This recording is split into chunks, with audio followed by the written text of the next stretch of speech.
A very marvelous, astonishing greeting one and all present here. This side Anu.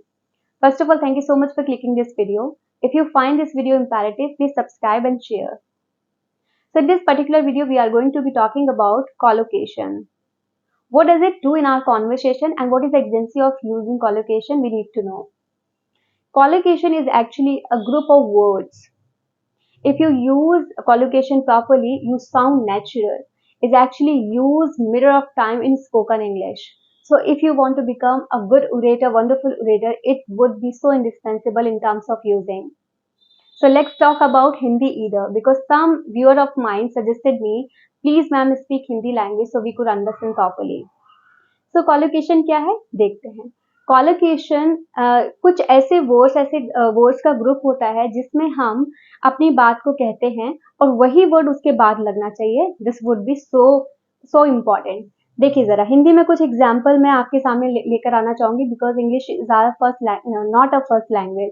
So when it comes to understanding the language, that would be good that we are going to create some instances so I could make you understand.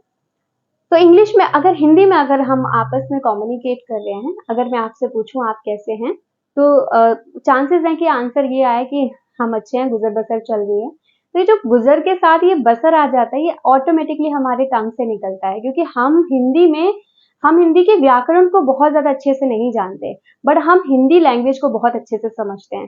But when it comes to English language, we tend to translate the sentence literally. Like more example, जैसे अगर मैं बात करूं, अगर मैंने कहा कि चल रहा है सब, गुजर बसर चल रही है, दाल रोटी की गुजर हो जाती है. ये जो दाल के साथ जो रोटी का आना है अपने आप ही आता है, ये दाल के साथ रोटी, सुई के साथ धागा. तो इस तरीके की जो बातें जो आपके मुंह से अपने आप निकलती है, ये हमारी हिंदी लैंग्वेज की ब्यूटी है, हमारी हिंदी लैंग्वेज की सुंदरता है. इसी तरीके से हमारे इंग्लिश में भी कुछ कॉलोकेशन है, we need to understand while communicating. If you use this, so you sound natural and other person are likely to enthrall while listening you. Let's get started without further ado. First collocation is, कुछ हम ऐसे collocation की बात करते हैं जिससे आप already acquainted हैं. देखते हैं जरा नीचे के कुछ कॉलोकेशन ये लिखे हुए हैं मैंने. Strong traffic. मुझे नहीं लगता यहाँ पर किसी ने भी ऐसा कॉलोकेशन यूज किया होगा कि यहाँ पर बहुत स्ट्रॉन्ग ट्रैफिक है, because this would be utterly wrong. Right would be heavy traffic. तो अगर आप हिंदी में भी इंग्लिश के वर्ड्स को जोड़कर बोलते हैं तो आप यही बोलते हैं यहाँ पे ट्रैफिक जो है बहुत हैवी है. Next, quick food. Fast food would be right one, है ना. हम हमेशा बोलते हैं कि उसकी आदत है या उसकी आदत थी, वो जंक फूड बहुत ज्यादा खाता था या फास्ट फूड बहुत ज्यादा खाता था. तो ऐसे कुछ वर्ड्स हैं जिनके साथ हैं जो फिक्स हैं, उनके साथ वही आएंगे. तो आपको मैं कुछ ऐसे ही, तो मैं अब उन कॉलोकेशन के बारे में बात करूंगी जो शायद आपको नहीं आते हो. अगर आते हो तो congratulation. Let's get started. Do mistake. अगर आपने टेंस अच्छे से सीख लिए हैं, इफ यू आर न्यूफाइड, if you are a greenhorn, हम न्यू जब लर्नर होते हैं ना, तो हम क्या करते हैं, हमने इंग्लिश के वर्ड को ही लिटरली उसमें फिट करने की कोशिश करते हैं. जैसे करने को इंग्लिश में डू बोलते हैं, गलती को इंग्लिश में मिस्टेक बोलते हैं. अगर आप ये कहना चाहते हैं गलती मत करो, तो ये चांसेस है कि आप बोलें don't do mistake, but that would be wrong. You are suppose to say don't commit mistake और don't make mistake, both would be correct. Next is give excuse. तो अगर आप टीचर हैं या आपके बच्चे जो हैं बहुत एक्सक्यूजेस देते हैं, तो आप बोलते हैं don't give me excuse, would be wrong. You are suppose to say don't make, excuse me, don't make excuse in front of me. Okay, let's talk about another one which would be so imperative. Give attention and give exam. Give attention, this would be wrong to speak.